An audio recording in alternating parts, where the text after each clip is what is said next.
Yeah, so we lived in Auckland and we've been living in the same house in Auckland for 40 years. 40 years, yeah.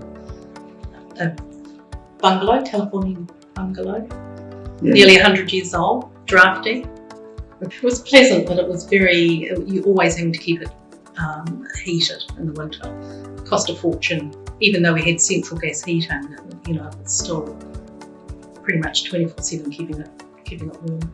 And a lot of condensation. So condensation and places you couldn't keep dry, so mildew. It was well built in the sense that we'd done a lot of it and really, insulated a lot of it, but it was still a challenge. We're not really happy with the standards in New Zealand with the insulation rate, and we've heard all kinds of stories from the builders about leaky house syndrome and how the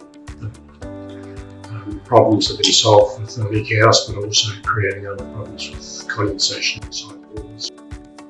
We decided to come down here. We bought a section a while ago, and we really didn't know what kind of building we wanted to do.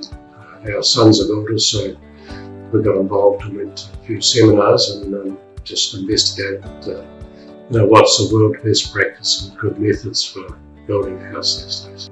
And we also went to a passive house that was built in normal stick style to compare, which was interesting. But and I think the challenge for us is a lot of SIP panels, passive homes, we tend to look at them and they're all boxy. They don't have a lot of character to them. And we wanted to have something with a bit of style, so hence we went to the stick style as well. If you could achieve a passive build with stick build, then perhaps we'd do that.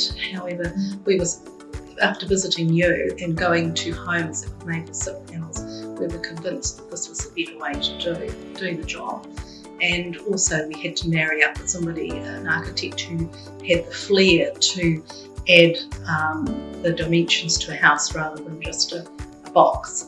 So we were able to cover both areas, the SIP build and something nicely presented architecturally. The whole construction of just the SIP panels was quite painless. Construction of this house, which is 280 square metres, so it's not a small house. It was 3 weeks from the time they arrived with 3 articulated truckloads of SIP panels to the completion of all the panels and the ceiling and the windows. Tasman's been great. Gary rang us up quite early in the piece when we were still in Auckland and said, we're starting the build, get down here and get involved. And we've been involved right from the beginning.